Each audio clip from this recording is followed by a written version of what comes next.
여러분 안녕하세요. 오늘 2018년 7월 11일 수요일 안토니오 제125차 전화생방송을 시작을 하게 되겠습니다. 우리 김대한 국민님, 관리자님 제일 먼저 또 들어오셨네요. 우리 크리스티나 범님, 그리고 SKY 전님 반갑습니다. 한승희님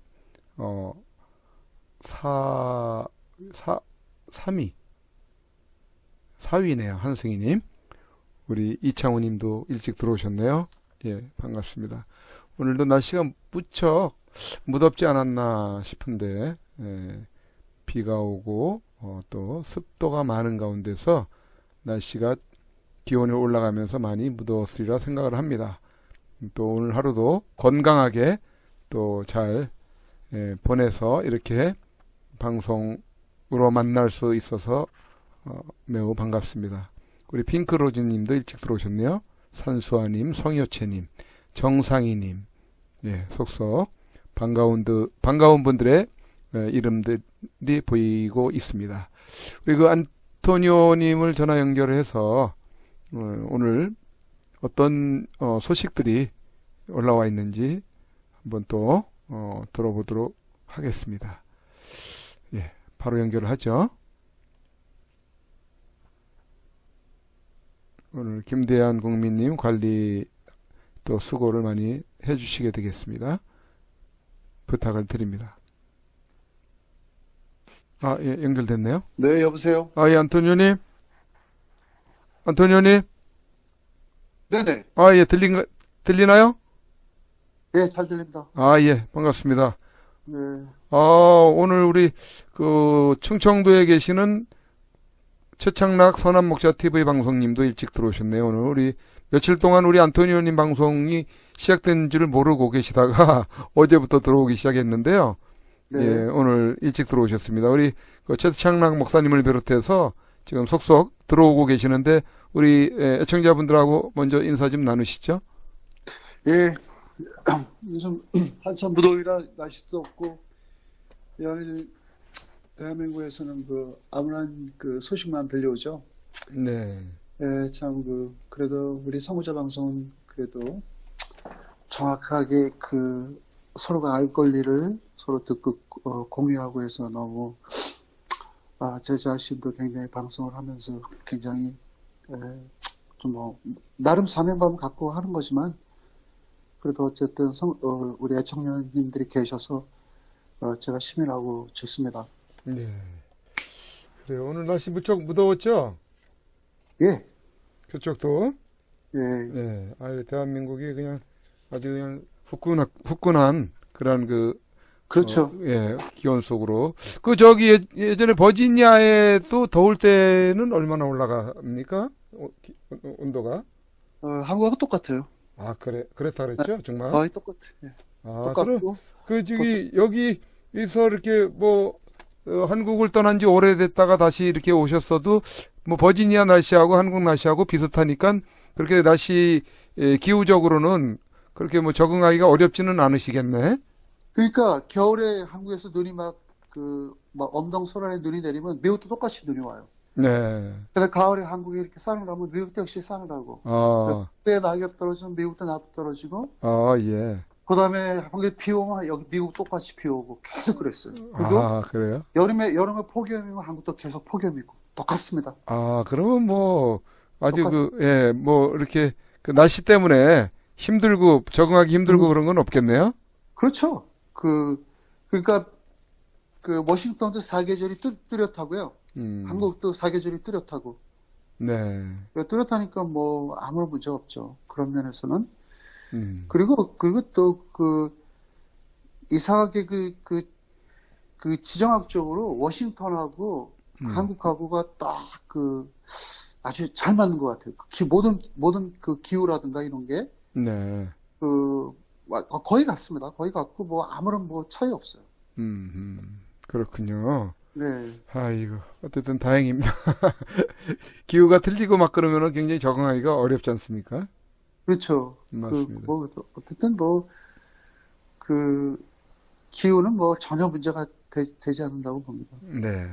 음식도 뭐 한국인이니까 어쨌든 잘 맞을 거 아니겠습니까? 그렇죠. 뭐, 다 버지니아 똑같죠. 계시면서 뭐 외국식으로 많이 생활을 하셨다 그러면은 또 몰라도 그쪽에서도 또 한국식으로도 많이 챙겨서 드시는가요? 드시게 되나요? 근데 그게 잘 안 되죠? 잘 안 되죠, 거의. 거의 안 된다고 봐야죠. 거의 안 되고, 뭐, 음, 음. 햄버거 같은 거 사 먹고, 예. 그렇죠. 그러니까, 우리 대한민국이 이게 굉장히 이 먹을 거 굉장히 풍성한 나라예요. 예, 먹거리가. 예, 굉장히 많죠. 네, 맞습니다. 뭐, 진짜, 대한민국에 사시는 분들은 진짜 완전히, 진짜 뭐, 최고의 그 상위, 그러니까 세계 어느 나라를 가도 이렇게 대한민국처럼 이렇게 잘 먹고 잘 사는 나라가 없다고 저 봅니다. 예, 그러게 말이에요. 이게 참 이런 복 받은 나라라고 이렇게 예?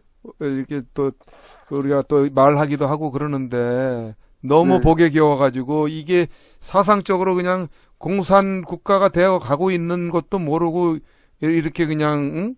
허허실실하면서 가고 있다는 자체가 너무나 정말 참 참담합니다. 참담하죠. 사실 참담하고 참 안타깝기도 하고 어떻게 참 공산주의가 대체 뭐길래 저렇게들 저렇게 소란을 떨고 저러는지 참 저도 이해를 못하겠습니다. 진짜 솔직히. 예, 이해 못하는 부분인데 이게 참 대한민국의 어떤 그 신의 하나님의 어떤 섭리가 있으신 거 아닌가 이런 생각이 이렇게 많이 들 때가 많이 있어요. 너무 이해가 안 돼서. 그러니까 지금 문제는 뭐냐면은 그 멀쩡하게 국정 수행을 잘 했었던 대통령을 그렇게 무너뜨리고 이게 진짜 그 전 세계가 부러워하고 선진국 대열에 들어서는 대한민국의 경제를 이렇게 둔화시키면서까지 저렇게 북한하고의 그 모든 것을 저렇게 자기들끼리 저렇게 결속하는 거 그런 거 봤을 때 도저히 전 이해 못해요. 왜 그렇게 해야만 되는지. 과연 그렇게 해서 얻을 게 무엇이 있을까라고 전 진짜 반문하고 싶은 거죠. 예. 오늘도 그 저기 그 문재인 정부와 그 북한과의 어떤 또 참 우리 시청자님들이 들으면은 아주 그냥 열불날 그런 소식도 있는 것 같은데, 네, 예. 어쨌든 오늘 첫 소식이 어느 것부터 저기 또 시작이 될려나 모르겠네요. 네. 그러니까 이제 제가 어저께 지금 저기 우리 공영방송에서 우리나라 공영방에서 연이 그 기무사 문건으로다가 지금 뭐 계속 뭐 네. 완전히 뭐 흔들고 있죠? 근데 이게 너무 웃기는 게 전 솔직히 웃긴다고 보는 게요. 예. 벌써 탄핵 정국이 2년이 다 돼갔습니다. 그렇죠? 네네. 그리고 실제적으로는 대한민국 국군이 우리 보수를 위해서 한 게 없어요. 그 당시에 한 게 없습니다. 아무리 들치고 까내도. 그런데 갑자기 이런 걸 터뜨려서 도대체 뭘 하자는 건데요. 더군다나 또 웃기는 게 이제 많이 이제 그들을 갖다가 뭐 누가 연행될지 모르겠지만 연행을 해서 법 질서를 확립하는데 거기에 이제 법적 법리를 다루는 기관을 이제 군으로 한다는 거죠. 그렇죠. 이제 군인이 연결돼서 군법을 하겠죠. 네, 그렇죠. 공군이 주관한다고 그러더라고요. 공군이. 음흠. 근데 그것도 참 나는 너무 웃겼던 게 대한민국에도 그런 뭐 군 관계도 그 법률을 다루는 그런 사법기관들이 많을 거고요. 근데 해군은 왜 안 하냐 했더니 해군은 현재 그 국방부 장관의 그 장으로 앉아 있는 사람이 해군 출신이라 그 송영무가 해군 출신 맞아요. 제가 군인이었을 때 송영무가 계급이 내가 알기로는 중령인가 그 정도 했을 거예요. 중령인가 소령 정도 했을 거예요, 아마. 네. 그런데, 대위 정도 했을 거예요, 대위. 아, 대위 그래요? 정도 했을 거예요. 네. 어. 그 정도 했을 거예요, 아마. 대위나 한 소령. 근데 그 사람이, 제가 왜 송영무 국방부 장관에 대해서 어떻게 좀 아는 게 있냐면은, 그 사람 동기생이 나하고 친한 사람이 하나 있습니다. 흉년뻘이죠. 네. 부산 사시는데, 근데 그분을 내가 미국에서 만난 적이 있어요. 그래서 그분은 해군 중령 출신이고요. 네. 잠수함 전단 사업에 거기 실무진으로 있었대요. 그리고 독일을 갔다 왔는데 그분하고 제가 한 보름 정도 이렇게 만나고 이렇게 그 해군에 대해서 얘기를 해봤는데, 그래 송영무 얘기가 나왔어요. 그 당시 그때. 그 송영무, 혹시 그 형님네 그 기수가 그 송영무 씨가 그때 육군 참모총장인가요? 맞대. 그러면 그분이 참모총장 했을 때는 대단한 거네요. 그랬더니, 그렇지, 대단한 거지 하면서 그분이 무슨 얘기를 했냐면은, 그 기수 동기회가 있대요. 동기회가 뭐 계급이 소령도 있고, 대위에서 예편한 사람도 있고, 뭐 별단 사람도 있고, 뭐 여러 가지가 있답니다. 그러면 이제 그 송영무는 그 기수의 그 참모총장이잖아. 그 별이 4개잖아. 그 송영무가 자기 동기생들을 불러갖고 그런 연애하는 그런 자리가 있대요. 그래서 내가 이걸 물어봤어요. 그러면 형님이 계급이 중령인데 예편에 있지만 송영무는 대장 아니냐? 그럼 좀 뭔가 선혹하고 뭔가 그 군대 위계 질서라는 게 있지 않을까요? 그렇게 물어봤더니 나를 뭐라 그러냐면 웃기는 소리 하지 말래. 송영무 앞에서 야 임마 이 자식아 이렇게 한대요. 계급이 거기선 필요가 없대요. 그리고 그 사람이 이런 얘기를 했어요. 송영무가 누구 때문에 해군 참모총장이 됐는데 우리 동기생들이 다 노력해갖고 우리 동기생들 중에서 참모총장이라는 그런 아주 해군의 그 길이 나면 우리 기수에서 참모총장이라는 사람이 나오는 걸 영광으로 생각하기 때문에 동기생들의 그 후원과 여러 가지가 참모총장이 된 거라고 그렇게 얘기를 하더라고요. 그러면서 그렇게 동기생을 저버리고 참모총장이 절대 될 수가 없다라고 그렇게 얘기를 하는 걸 제가 들었는데요. 그러니까 이제 송영무라는 사람은 왜 그러면 해군은 왜 만약 저들이 지금 뭐 군대를 다 파친다니까 그럼 왜 해군은 왜 주관이 못 되냐? 사법부의 주관이 못 되냐? 송영무라는 사람이 국방부 장관을 있기 때문에 또 안 된대요. 공군이 지도를 안 되는데 저는 개인적으로 이렇게 생각합니다. 대한민국이 육해공군이 단합을 하고 같이 합동작전도 하고 이렇게 해서 쭉 여태까지 대한민국 국방을 지켰습니다. 그런데 그럼 우리나라가 합동참모부를 하는 게 왜 생겼습니까? 공군도 육군편, 육군도 공군도 와야 되고 해군도 이렇게 통합식을 이렇게 해서 대한민국의 영토와 그 영공을 국민의 재산을 다 포함해서 수호하기 위해서 그런 합동참모부가 저는 그게 창설이 됐다고 생각하는데 육군을 죽이기 위해서 공군을 갖다가 이렇게 대고 이렇게 한다면 육군에서도 아무리 육군이 진짜 엄청난 큰 죄를 저질렀는지 안 저질렀는지 저는 모릅니다.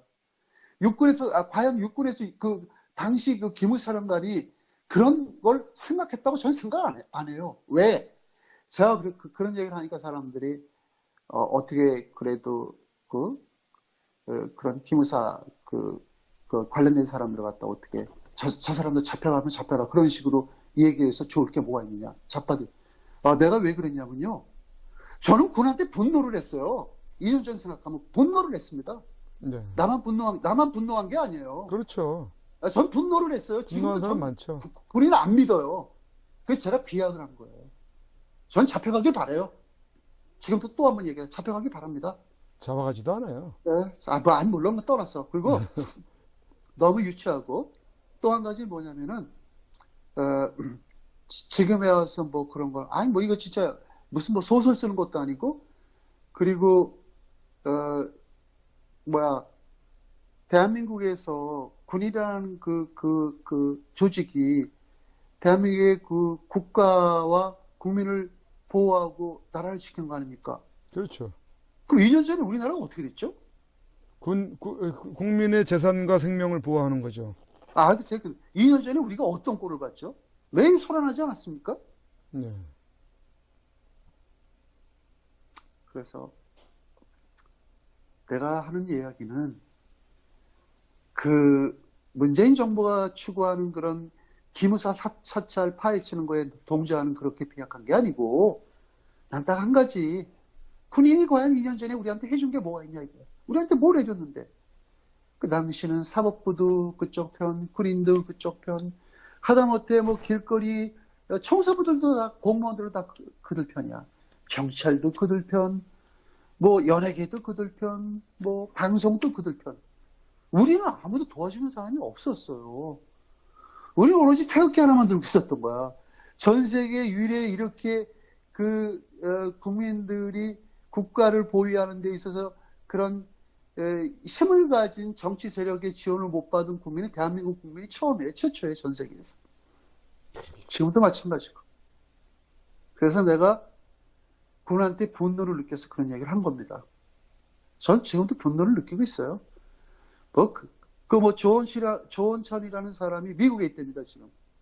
들어든 말든, 가서 끌어오든 말든, 그건 우리하고 상관할 바가 없죠. 아무런 이득이 안 되지 않습니까, 우리는.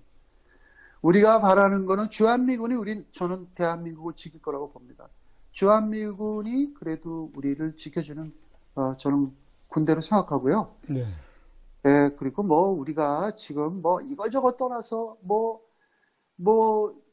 이렇게 해서, 그게 이렇게 해서 우리가 이렇게 해갖고 보탬이 될 수도 있는데 꼭 그걸 그렇게까지 얘기해 되느냐. 저는 그렇게까지 얘기할 수밖에 없어요. 도와준 게 없어요. 대한민국 국군이 국가를 위해서 도와준 게 없어요. 그 당시에. 도와준 게 없습니다. 나뿐만 아니라 대한민국의 우파의 그런 애국가 신분 전부 다가 똑같은 심정으로 그 당시를 바라만 봤습니다. 여러분, 우리 대통령 쉽게 무너지고 막 저들의 난도질에서 끌려나가고 형장으로 가는 거 봤죠. 그런 거 봤는데도 아직도 그렇게 국군한테 미련이 있습니까? 국군은 뭡니까? 국군은 대통령을 수반하고 대통령을 지켜주는 게 국군 아닙니까? 그리고 사람 행동과 실천이라는 게 있어요. 언행 다 포함되는데 좋은 일이 됐든 나쁜 일이 됐든 결혼도 못하고 그냥 그걸 갖고 꺾고 속으로 이렇게 품고 있다가 그런 거는 그건 기회주의자들이에요. 기회주의자. 실행도 못하고 또 저는 그런 일이 없었다고 보고요. 그런 일이 설사 있었더라도 우리 대통령께서 단호히 거절했다고 좀 봅니다. 네. 단호히 거절했어요. 그 당시에. 촛불도 비록 개 같은 종족이지만 우리 국민이다 라고 생각했다고 저는 생각합니다.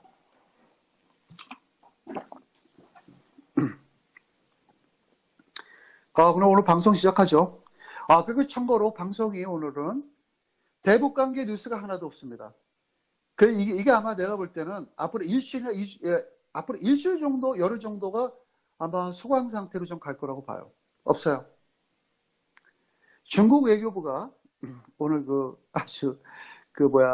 폼페이오가 미국 가고 나서의 북한에 갔다 오고 나서의 요놈들이 조용하게 입을 싹 닫고 있다가 드디어 오늘 또 중국 외교부가 한마디를 했는데요. 중국 외교부가 뭐라고 얘기하느냐면은 우리는 북한이 매우 일관적이고 비핵화를 하는 방향으로 나가고 있다고 생각한다. 북한은 매우 확실하고 그런 아주 성실한 외교 능력을 보여주고 있다고 아주 북한을 갖다 칭송을 했습니다. 중국 오랑캐들이니까 그따위 소리를 하겠죠. 그렇죠?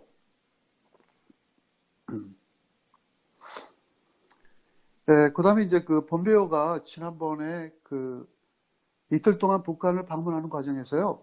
애초에 폼페이오가 가면은, 김영철이도 워싱턴에 갔을 때, 트럼프 대통령이 만나줬습니다. 면담을 해줬고, 또 아주 트럼프 대통령이 김영철이한테 극진하게 대접도 해줬고, 여러 가지 차원의 예우를 해줬지 않습니까? 우리가 그걸 시적으로 봤고요.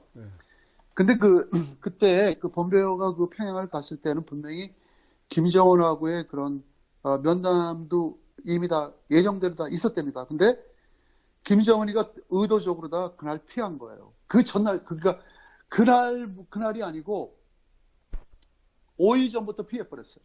5일 전부터? 어쩐지 안 보인다고. 5일 전부터 피해버린 거예요.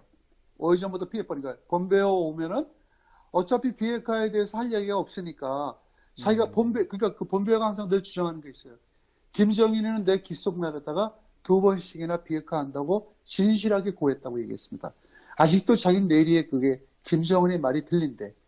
아직도 김정은이 비핵화를 한다고 나한테 걱정하지 말라고 얘기했는데 이 젊은 놈의 새끼가 이제 폼페이오가 오니까 이 괴뢰 도당이 도망을 간 겁니다. 네. 이제 의도적으로 피한 거예요. 그러면 이 자식이 어딜 갔냐면, 이 젊은, 이 돼지 같은 인간이 어딜 갔냐면, 어디 갔습니까? 감자밭에 갔답니다. 감자밭. 감자밭에요? 포테이토 밭에 가갖고, 예. 일주일 동안 거기서 있었대요. 설마 감자 먹고 있지는 않았을 텐데 왜 갔을까? 포테이토 팜이라고 나왔어요. 포테이토 팜이니까 감자 농장이죠. 그게 또 말이 되는 게, 네. 북한은 먹을 게 없잖아, 쌀이. 네네. 그러니까 감자를 많이 이제 심어가지고, 감자는 또 그게 새끼치고 엄청나잖아요. 그 수확량이. 그죠? 네. 그러니까 이 북한의 이 괴뢰도당 이 김정은이 이 살인마가 그 본베어 장관이 오는 걸 의도적으로 알고 5일 전부터 그걸로 피신을 해갖고, 의도적으로 감자밭에서 놀다 왔다는 거죠. 참 죄송합니다. 기가 막히네요, 지금. 기가 막힌 거죠. 아유, 참. 그래서- 미국이 그걸 다 알고 있는 건데, 그 얼마나 정말, 참, 저놈들을 어떻게 해야 될까 고심을, 분노감을 갖지 않겠나 싶은데 말입니다. 그래서 그러면서도- 본베어 예. 장관은 이제 그걸 모르고 한 거죠. 음. 감은 이제 본베어 장관 같은 경우는 어떻게 생각했냐면은, 그래도 뭐 이렇게 싱가포르에서 그런 또 회담도 가졌고, 또 우리 대통령하고도 공석으로 앉아 있으면서 비핵화한다는 걸 내가 옆에서도 봤고, 또 솔직히 또 나하고 김영철이하고 사인하는 것도 다 거기에 그 각서 내용을 다 읽고 해서, 뭐 설마 김정은이가 뭐 조금 100%는 아니더라도 그래도 이놈들이 조금 어느 정도 하겠지 하고 이제 간 거예요. 그리고 김정은이는 이제 첫날 이제 공식석상에 만나기로 했는데 그날부터 깨지니까 벌써 감을 잡은 거죠. 그러니까 결국은 이 젊은 놈이 그 돼지 같은 몸을 끌고 감자 농장에 가서 약 8일 동안 있었답니다. 정말, 그러니까 거지 같은 놈이죠. 그러게 말입니다. 또 우리가 여기서 그 북한이 지금 아무런 지금 공식 논평을 내고 있지 않아요. 이것만 봐도 우리가 여기서 또 이건 뭐 우리가 항상 이게 교과서 같아. 늘 보는 거. 지난번에 싱가포르 회담 열리기 전에 그 전에도 김정은이가 무려 거의 한 달 동안 아무런 미국하고 그런 어떠한 한마디 하진 않은 적이 있었죠? 네. 그렇죠? 네네. 그리고 또 그 싱가포르 회담 끝나고도 약 2주 동안 아무런 얘기를 안 했어요. 그쵸? 2주가 뭐야? 거의 3주가. 얘네들은 아마 이걸 또, 이게 바로 또 시간이 버는 거예요, 이게. 일종의. 그러게 말입니다. 이게 시간이 버는 겁니다. 시간이라는 게 꼭 뭐, 앞으로 3년, 10년, 그런 건 그렇게 크게 중요치 않은 거예요. 이렇게 자꾸 1주일, 2주일 끄는 게, 이게 사람 미치게 하는 거예요. 그러니까 지금, 그 얘기를 본베어 장관이 했잖아요. 앞으로 분명히 북한이 아마 뭐 짧으면 한 일주일, 길면 한 수주 정도의 아무런 그 통보가 없을 거라고 그렇게 얘기를 했지 않습니까? 이 북한 놈들의 아주 전형적인 아주 그냥 술수입니다, 술수. 그렇게 이게 엉뚱한 짓을 할까봐 좀 걱정스럽긴 해요. 그런 시간을 끌면서.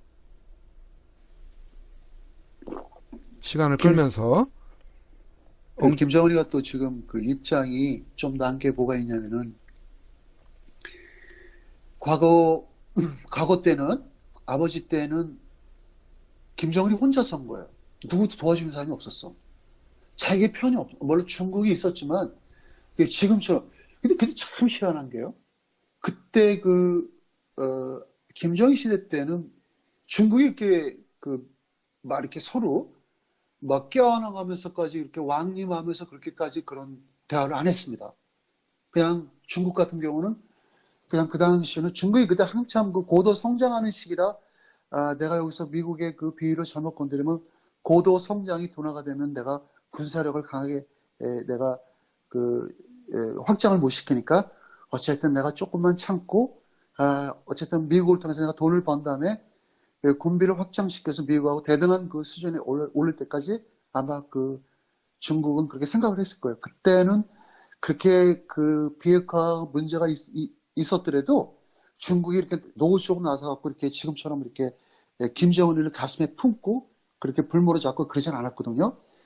그랬을 때 그 중국이 그러니까 김정은 입장에서는 중국이라는 그 큰 나라가 자기를 갖다 감싸고 모든 걸 100% 커버를 해주고 더군다나 또 한 가지는 러시아도 이제 품에 안았고 그 다음에 이영호인가 이수영이라는 그 북한의 그 괴뢰도당 하나가 있는데요. 그 인간이 오늘 귀국했죠. 평양으로 그 쿠바에 갔다 왔답니다. 남미 뭐 순방 뭐 이렇게 돌아다녔다는데 이제 쿠바에 가서는 주로 뭘 했냐면은 동맹 강화. 그러니까 여러분들은 앞으로 그런 미국한테 그런 압박이라든가 그런 전쟁 분위기가 됐을 때 그럼 자기들 그 추종 국가들한테 어떤 그 유엔에서의 그 뭐 북핵 못하게 한다는 그런 뭐 투표도 하고 그럴 거 아니에요? 그런 안전보장 이사 같은 게 열렸을 때 쿠바도 비상임 이사국이 됩니다. 가끔가다. 그 다음에 이렇게 그 텀으로 하는 상임 이사국도 있어요. 순번으로 돌아가는 거. 그랬을 경우에 우리한테 미국한테 비토를 하고 우리한테는 찬성표를 던지라는 그런 약조를 하고 왔겠죠. 그래서 이제 김정은이가 저렇게 깡쓰고 트럼프 대통령을 갖다 저렇게 기만하고 장난을 하는 거죠.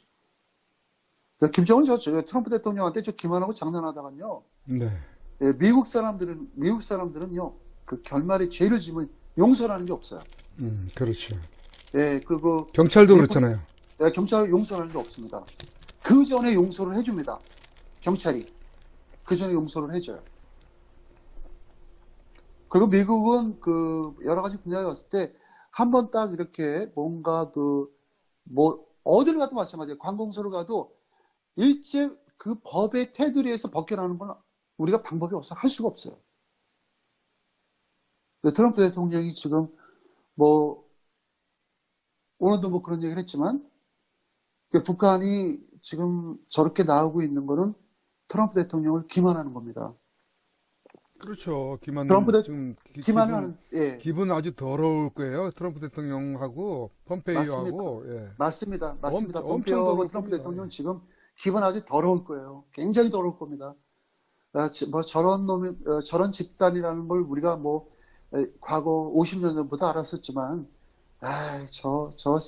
저 무리들은 진짜 딱 한 가지 그냥 바닷물에 폭 빠뜨려서 그냥 그 진짜 뭐 그렇게 완전히 그냥 뭐 진짜 도살을 시켜야만 저것들은 저 북한의 저 수괴들은 인종 청소를 시켜야 돼요. 인종 청소. 보스니아 같이. 아양 그 북복을 만약 하게 되면은 아주 그냥 뭐 북한 그 인민들이 조금 뭐 그런 전쟁의 공포에 시달리겠지만 그냥 뭐 어쩔 수 없어요. 한반도의 평화를 위해서 대한민국의 평화를 위해서 그냥 싹 쓸어가지고 그냥 북한의 저 김정은 일당들 한 명도 남기지 말고 완전히 그냥 뭐 초토화시켜 버려야 된다고 저는 생각합니다. 미국도 아마 최종적으로 그렇게 생각할 거고요. 그랬을 때 김정은 저놈이 지금 트럼프 대통령 우롱하고 저 플레이하고 장난하는 거 굉장히 저놈이 저거 목숨이 지금 경각에 달린 그런 마당에도 저런 정도로다 지금 트럼프 대통령 갖고 논다는 거는 굉장히 지금 김정은이 좀 엄청난 아주 불행한 길을 지금 걷고 있는 겁니다. 트럼프 대통령이 겉으로 볼 때는 막 웃고 농담하고 그러니까 굉장히 물렁해 보이고 굉장히 사람 우습게 보이죠. 에이, 뭐 저거 장사꾼이니까 내가 볼 땐 뭐 북핵도 뭐 비즈니스를 하겠지. 뭐 네고시에이션 해갖고 만약 안 되면은 뭐 대충 봉합하는 거 아니냐. 천만의 말씀. 여러분들 군인보다 더 무서운 게 비즈니스맨이에요. 비즈니스가 그 전쟁입니다. 돈 한 푼 몇 푼의 그 차이로다가 엄청난 막 희생도 강요하고 그 전쟁터예요, 전쟁터.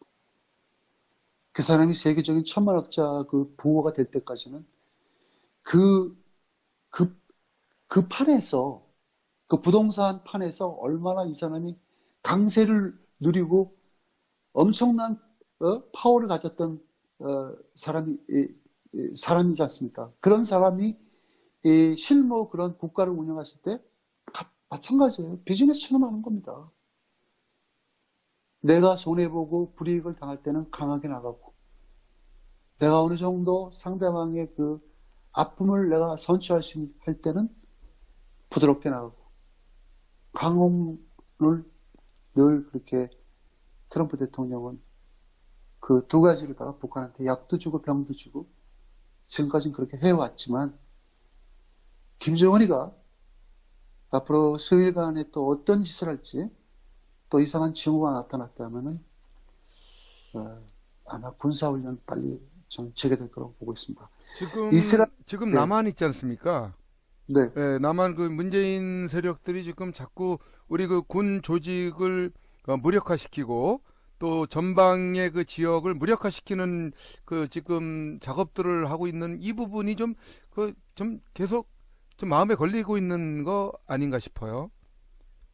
그러니까는 북한의 어떤 이로운 짓을 하는 그런 거 아니냐, 이제 이 얘기죠. 그러니까 지난번에 그 4.27 이후에 네. 그 양쪽 군사회담이 이미 열렸잖아요. 한 서너 차례. 그래서 걔네들이, 북한 애들이 주장하는 게 그거래요. 한반도의 그런 그 강한 될 수 있으면 비무장을 하는 거예요. 비무장. 판문점 일대를 비무장시키고, 우리가 서로 그러니까 우리는 한민족이다 이거야. 너네가 강한 군대를 가지고 뭐 하겠냐 이거야. 우리는 어차피 우리는 평화적으로 모든 걸 해결하고 평화협정을 맺었기 때문에 군인이 필요 없다는 거지. 그들의 논리로 말하면 맞죠. 그렇죠? 그러면 그게 실제적으로 우리 보수 국민들이 통합을 이뤄내서 북한하고 통일을 한다면 그런 문제는 간단해요. 그럼 그쪽도 공산 괴뢰가 아니고 북한 사람들이 민주주의를 지향하는 체제끼리 우리하고 그런 한미족, 그러니까 진정한 그런 통일이 이루어진다면은 사실 군축소해도 되죠. 군축소해도 되죠. 그런 문제가 나와도 되죠. 근데 북한의 이놈들은 지금 어떤 수를 쓰냐면, 너네들 그 비무장을 될 수 있으면 하라는 거예요. 강한 무장을 갖지 말라는 거예요. 그러니까 우리가 미국에서 그런 비행기를 들여오고 해군에서 그런 해상 무기를 갖다가 막 발주를 했을 경우에 북한은 막 난리치는 거죠. 그렇게 왜 해야 되느냐. 그리고 38도 그 38선 그 금을 걷지 않습니까? 네. 거기 이남 쪽으로 수십 킬로 이남 쪽으로다가 그런 화력을 가진 부대는 이동을 시켜라. 라고 걔네들이 얘기를 했어요. 그거 얘기한다고 우리를 그 갖다 감축을 하거나 넘어오려고. 거기에 따라 움직이고 있는 대한민국 정부라는 게 이게 참 그러니까 기가 막힌. 기가 막힌 거지. 네, 기가 막힌. 기가 막히다는 얘기뿐이 요새는 뭐 할 게 없더라고요. 그거에 순응하고 그럼 우리도 야 그럼 너 저기 핵무기 없애라. 행보기까지는 무서워서 얘기 못 하겠지 걔네들은. 야 그럼 그좀 우리가 너네가 지금 우리한테 38도 이남 쪽으로 우리 화력을 비무장시키라는 거 아니냐. 그리고 그런 비무장시키고 거기에 그 주둔하고 있는 화력을 전부 다 우리 남쪽으로 다 빼라는 거 아니냐. 그럼 우리도 제안을 하나 하겠다. 너네 지금 우리 앞에 그 38도선 그 이북 쪽으로 우리 눈에도 보여. 니네 방사포. 그거 지금 거의 만기가 있다는데 야, 너 그거 좀 저쪽 평양 쪽으로 옮길 수 없냐? 라고 왜 못하는데. 그런 말 못하잖아요. 그러게요. 북한은 뭐냐면은 성군 정치야. 성군 정치. 그게 뭐냐면요. 참 이것도 기가 막힌 거예요. 기가 막힌 거예요. 이게 진짜 얼마나 기가 막힌. 북한이 주장하는 성군 정치가 뭐냐면은 남한은 무장을 할 필요가 없다 이거야. 어차피 우리한테 적화될 거고 통일될 건데 우리는 핵을 갖고 있고 우리는 무장을 해야 돼. 왜? 우리가 너네를 지켜준다는 거. 실례로다가 옛날에 10여 년 전인가 그때가 그 이명박 정부 때 그런 경우가 한번 있었을 거예요. 북한하고 한창 그런 막 엄청난 북한하고 군사적으로 대립했을 때요. 북한에서 이런 얘기를 했습니다.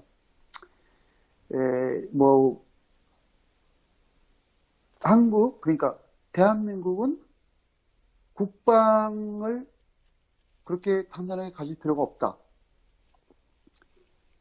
우리가 핵무기도 있고 우리가 핵무기를 갖고 있는 이유는 무엇이냐? 바로 너네들을 지켜주기 위해서 우리가 갖고 있는 거다. 그 굳이 니네들이 핵무기를 가질 필요가 없고 미군하고 연계돼서 핵무산을 니네들이 쓸 필요가 없다 이거야. 왜 써야 되느냐 이거야. 똑같은 한민족이 어차피 통일될 건데. 그럼 우리가 핵무기를 갖고 니네들이 우리 핵무기 만드는 거에 대해서 니네가 우리한테 언성을 높일 일이 없다 이거예요. 다 나만을 위해서 우리가 핵무기를 만든다는 거예요. 나중에 통일이 되면 이 핵무기를 갖고 미국을 몰아내고 일본을 몰아내고 뭐 이렇게 우리가 해서 할 건데 성문 정치라는 거야. 바로 우리가 이렇게 핵무기를 만들고 군사력 강화하는 걸 남한을 지켜주기 위해서 한 거예요. 기가 막히지. 그놈들이 그런 얘기를 했어요. 남한을 지켜주기 위해서 우리는 군대를 강화할 수밖에 없다. 현재 우리 대한민국이 갖고 있는 무기 체계만 갖고도요, 북한 얼마든지 때려붙깁니다. 북한의 저 공군력, 육군력은 그렇게 화력이 강하지 않아요. 쟤네들이 실제적으로 뭐 핵무기 갖고 있다, 뭐 미사일 갖고 있다 그러지만 미사일도 우리가 아직까지도 북한 미사일을 보질 않았기 때문에 정확하게 우리가 북한이 과연 그렇게 엄청난 화력을 지닌 미사일 체계를 갖고 있는지 그것도 의심이 가고요. 그러나 단 우리 한 가지 굉장히 무서운 건 뭐가 있냐면은 핵은 아닙니다. 북한의 그 생화학 무기 5,000톤 갖고 있어요. 그 다음에 땅굴.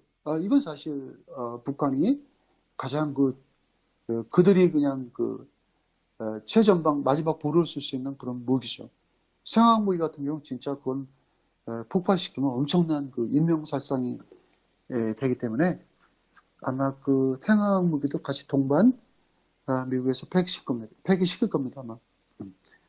그래서 북한 저놈들이 얼마나 지금도 그렇게 대한민국에서 뜬금없이 그렇게 기무사 사찰을 하고 뭐 기무사가 민간인 사찰을 했다 하고서 결국은 그래봤자 자기가 대통령으로 있으면서 국군의 수장으로서 뭐 국군을 파헤친다면 어쩔 수 없는 거죠.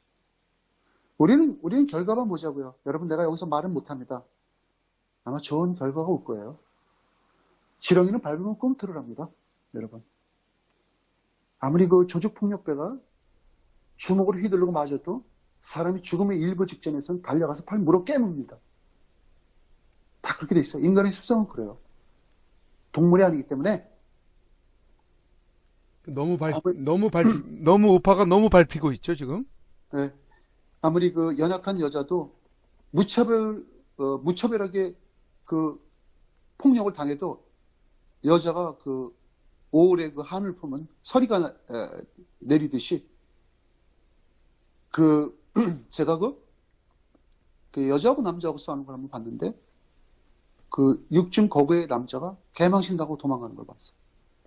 그렇듯이 아무리 약해도 약한 자를 갖다가 계속 그렇게 밟고 뭉개버리면요 꿈틀합니다.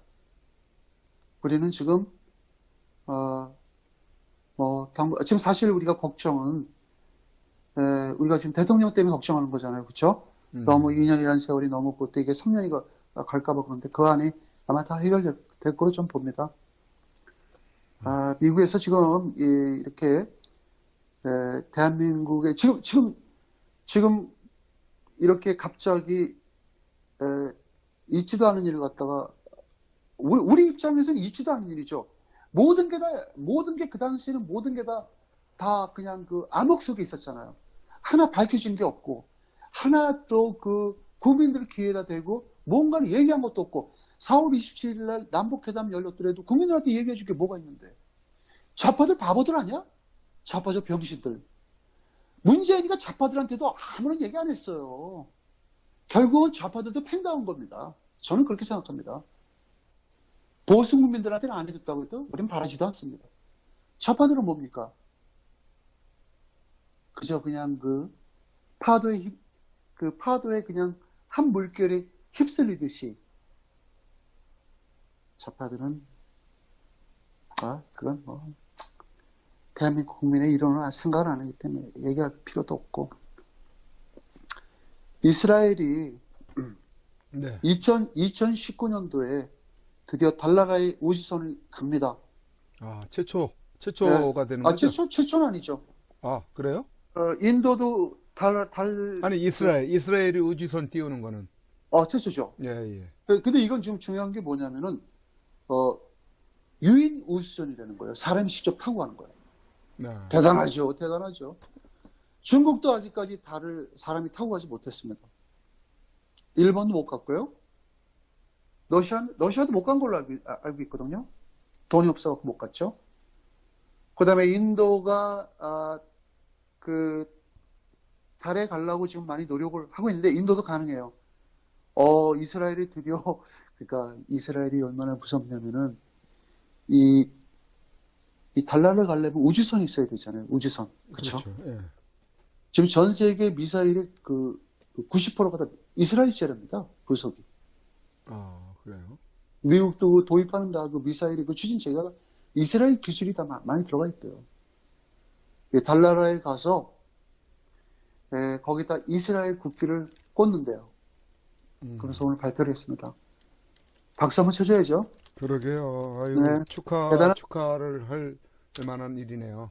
그 중동 22개국에 그 둘러싸여갖고 그놈들한테 그 22대 1로 싸우도 이기는 그 이스라엘. 이스라엘 나쁜 짓 안 하잖아요. 그렇죠. 저는 이스라엘 나쁜 짓 하는 거 못 봤어요, 여태까지. 예. 맞습니다. 그리고 뭐 가자 지구에서 뭐 팔레스타인을 괴롭힌다. 그거 어쩔 수 없는 겁니다. 그거는 어차피 팔레스타인하고 이스라엘은 적대 관계예요. 우리가 북한하고 적대 관계듯이, 우리가 중국 놈들 미워하듯이, 우리가 러시아 놈들 미워하듯이, 그건 어쩔 수 없는 그런 지정학적으로 그 대치하고 있는 상황에서, 그래서 이스라엘이 그 조그마한 나라가 세계 경제, 세계 법을 전부 다 장악하고 있는 이스라엘 대단한 나라입니다. 2019년도 내년에 드디어 달 착륙을 시도한답니다. 네. 문 랜딩하는 거죠. 대단한 거죠. 그래서 이스라엘은 내년에 그 발사하는 거를 편안한 가운데서 좀 볼 수 있었으면 좋겠습니다. 이거 전 세계적으로 아마 중계가 가능하죠. 그 중계는 하는데 이제 내년도에 우리가 2019년도니까 이제 얼마 안 남았어요. 그래, 편안한 가운데 볼 수 있는 날이 좀 보장이 지금, 돼야 되는데 말이에요. 지금은 다 준비가 돼 있고요. 이제 시뮬레이션하고 그다음에 이제 이제 기후라든가 이런 거 다 책정해서 우주선들 우주인들도 다 이미 다 선정이 됐고 이미 다 모든 훈련이 다 끝났기 때문에 이스라엘이 달 표면에 도착해서 이스라엘 국기를 거기다 이제 세우고요. 그러면서 지금부터 계속 앞으로 그 달이라든가 그런 그 우주에 그 인간이 살 수 있는가라는 그런 연구를 계속 한답니다. 어쨌든 이스라엘은 굉장히 민족성이 우수한 민족이면은 이론의 여지가 없는 것 같습니다. 그러게요. 오늘 그 트럼프 대통령이 그 북대서양 그 조약기구에 갔죠. 그 나토 그 조약기구에 가서 트럼프 대통령이 왜 그랬냐면 나토를 성토했죠. 나토를 해체시키자고 그렇게 얘기를 했습니다. 그랬을 때 오늘 나토 사무총장이 지금 우리가 그 경제적 지원도 안 되고 지금 그 27개국을 이끌어 나가는 그 위기에 놓여 있다. 해체 위기에 놓여 있는데 미국이 만일 여기서 우리한테 아무런 도움을 안 주면 우리는 해체를 할 수밖에 없는 그런 위기에 놓여 있다. 근데 이제 그 나토에서는 미국을 갖고 그렇게 얘기를 하는 거예요. 나토가 이렇게 나약해진 이유는 바로 미국 때문이라고 이렇게 얘기를 하는데 그런 건 절대 아닙니다. 또 내가 그러면서 또 미국 빤다고 또 나오겠네. 그게 아니고 나토 사무총장이 그런 얘기를 했어요. 동맹을 결속하고 앞으로 그런 러시아라든가 그런 위협에 대해서 우리는 동맹국 간에 좀 더 관계 지속을 해야 된다라고 이제 했는데요. 그럼 트럼프 대통령이 왜 나토로 성토를 했느냐? 나토의 그 방위 분담이 있습니다. 이것도 트럼프 대통령 그 전에 그 전임자들은 나토를 어떻게 운영했는지 모르겠는데 트럼프 대통령은 오늘 나토를 갖다 대놓고 얘기를 한 거예요. 재앙이라고 완전히. 우리도 재앙이라는 말을 많이 쓰죠. 디사스터. 그게 디사스터예요. 영어로 디사스터, 재앙인데 그거 왜 재앙이냐? 27개국들 중에서 방위비 분담금을 내는 나라는 7개국이래요. 7개국. 트럼프 대통령이 그러는데 방위국 분담을 내는 나라는 7개국이랍니다. 그럼 나머지는 왜 안 내느냐? 네. 방위비 분담이 돈이 없으면 못 한다는 거예요. 네. 그러면서 자기네 나라를 지켜달라는 거예요. 그 나토에 그 미국이 주둔하고 있는 나토 군들 그 병력 엄청나요. 거기 비행기, 항공기, 지상부대 미국이 물론 천조국이라 그거 다 포함하지만 그런 그 7개국도 트럼프 대통령이 그러는데 0.2%를 내는 거예요. 0.2%. 그러니까 그 지금 내고 있는 돈이 그 나토 그 회원국들이 미국한테 그 이제 그 우리나라도 그 주한미군하고 그 소파 그 조약에 따라서 우리가 방위비를 서로 부담하잖아요. 그렇죠? 우리가 같이 부담하는 걸로 알고 있는데요. 네. 전에는 전에는 그 미국에서 100% 부담하다가 한국이 제가 알기로는 뭐 한 40%에서 한 50% 정도 부담하는 걸로 저는 알고 있어요. 근데 나토는 이 부담이 그러니까 미국이 주장하는 건 뭐냐면은 0.2%를 낸다는 거야. 그러니까 미국에서 100%를 내면은 100%에서 0.2%만 낸다는 거야. 0.2%. 그럼 미국이 거의 다 내는 거잖아요. 그쵸? 그럼 트럼프 대통령이 오늘 그런 얘기를 했어요. 우리는 이렇게 나토를 위해서 유럽의 그 안전을 위해서 우리가 이렇게 동맹을 시켜서 나토 회원국들을 지켜주고 있는데 왜 너네들은 똘똘 뭉쳐갖고 미국의 그 고용 창출을 막고 미국 기업들이 왜 유럽에서 활발한 그 활동도 못하게 하고 관세를 부과시키고 우리가 관세 부과시켰다고 덩달아 같이 맞받아치는 행위. 우리가 너네들한테 관세를 부과시킨 거는 니네들이 독일의 벤츠나 그런 뭐 유명한 회사들이 미국에 왔을 때 자기네들이 그 많은 생산량을 갖고 엄청난 돈을 벌었을 때 거기에 대한 상업 보호 무역의 유예되는 것만 해서 내가 관세를 매겼다. 그러니까 니네들은 우리가 그렇게 합당하게 어떤 불법적인 그런 행위를 저질리지도 않았는데도 불구하고 니네들은 일부러 우리한테 맞대응을 하면서 비관세를 친 거라 이거야. 비관세를 만들어 쳤다 이거야. 그래서 나는 방위비를 받아야 되겠다. 내가 어떻게 98원을 내고 니네가 2원을 내냐. 0.2%니까. 그럼 미국이 98원을 내고 니네들이 2%인데 그러면 내가 한 가지 더 얘기하겠다. 니네들한테. 우리 미국인들이 무슨 바보냐? 이 돈이 미국 국민들이 뼈 빠지게 벌어갖고 낸 세금을 갖고 나토를 지켜주는 건데 나토 방위비 증액해라 라고 오늘 얘기를 했어요. 안 그러면 나토는 뭐 더 이상 이 조약기구는 이제 더 이상 이게 무의미하다. 우리가 우리 돈으로 지켜주는 것도 한계가 있다. 그리고 0.2% 정도 너무 적다 이거야. 더 내라 이거야. 이제는 몇십 프로 내라 이거야. 그리고 그렇게 조그만 돈을 책정해 줬는데도 20개국이 아직 그 27개국에서 나토 회원국이 그 북대서양 그 조약기구가 27개국이랍니다. 아니 또 20여 개국이 지난 10년 동안 돈 한 푼도 안 냈대. 그 연체된 거 이자까지 쳐갖고 빨리 다 내라고 윽박질렀거든요. 그 결집이 잘 안 되네. 나토는 그 4년 전부터 해체하라고 그랬어요. 거의 뭐 사실상 전쟁이 안 나니까 그런 경우도 있죠. 아니 저기 소련 쪽엔 또 바르샤바 동맹군이 있잖아요. 조약기구가 있잖아요. 네, 있죠. 그게 대응하기 위한 북대서양 조약기구가 있는 것일 텐데.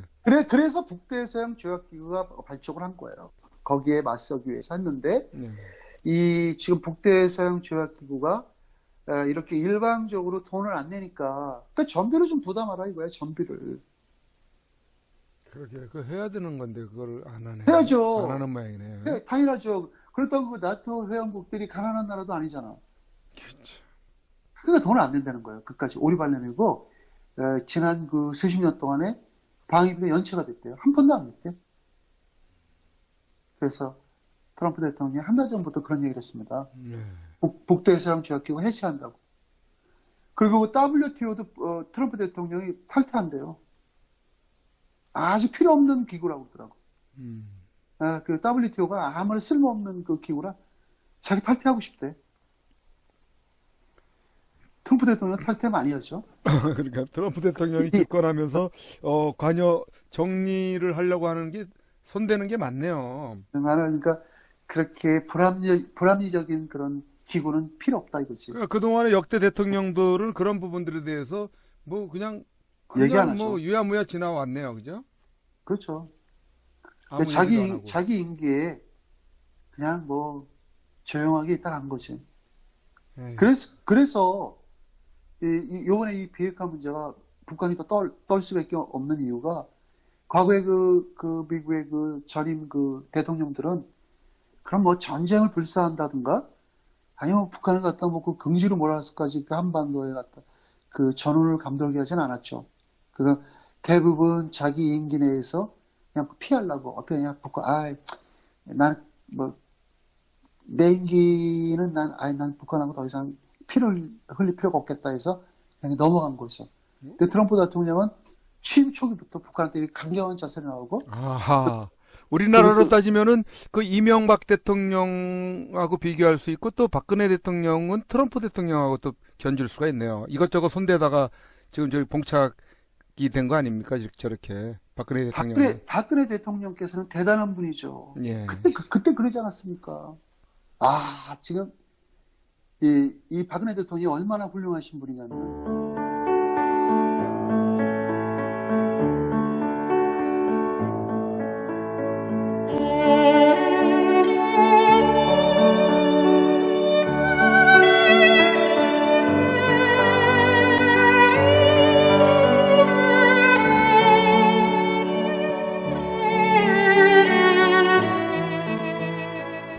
2018년 5월 31일 손상대 애국집회 사회자께서 출소하시던 날 아직도 여전히 저 담장에 갇혀 영어의 몸으로 계시는 박근혜 대통령님이 계시는 아주 가까운 지근 거리에까지 가보았습니다.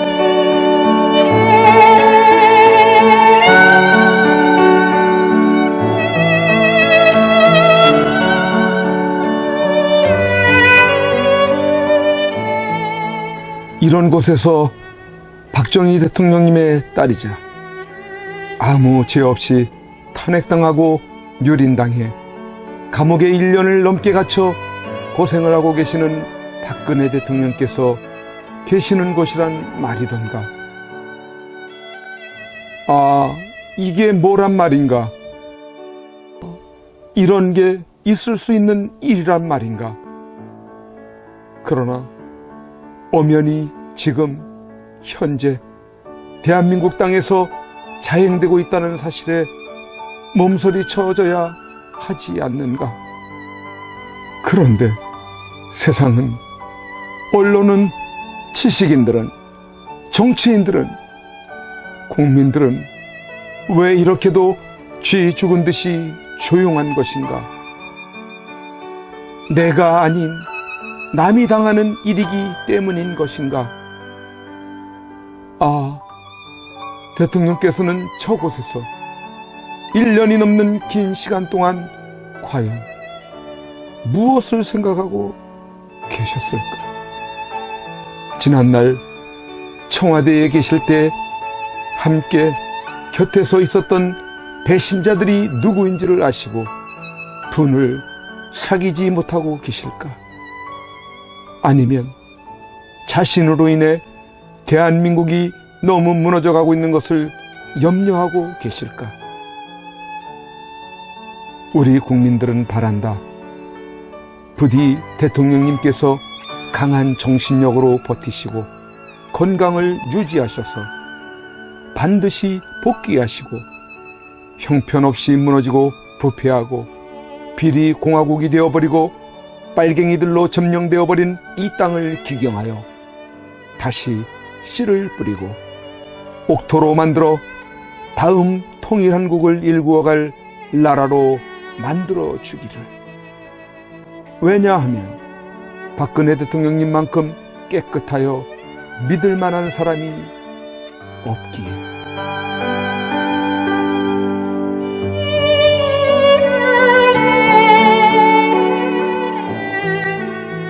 이제 내려가야 한다. 내려가기 전에 대통령님께 이렇게 외쳐본다. 박근혜 대통령님! 옥체를 보존하십시오! 선구자 방송입니다! 보내드리는 엽서를 통해서 힘을 내시고 대통령님의 결백이 밝혀질 것입니다! 멀지 않았습니다!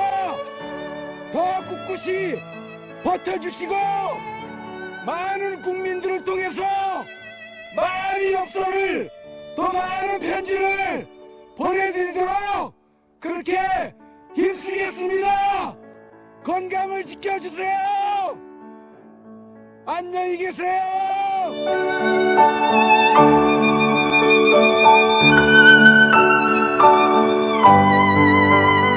오늘 손상대 사회자께서 출소하시면서 여러분들이 보내주신 서신으로 인해 힘을 얻을 수 있으셨다고 하셨습니다.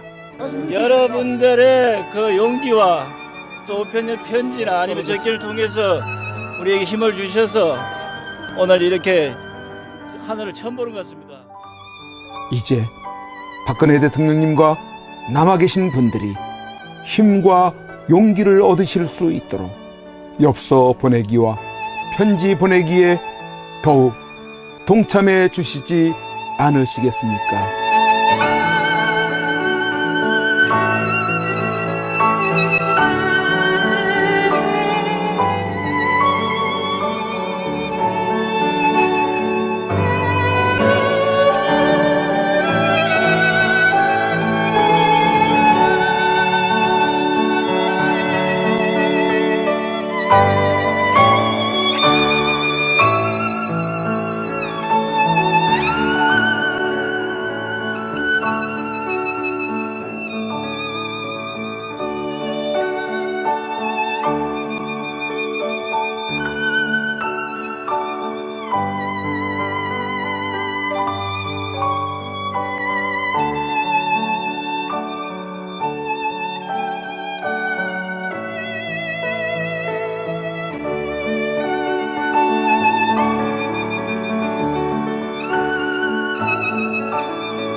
Go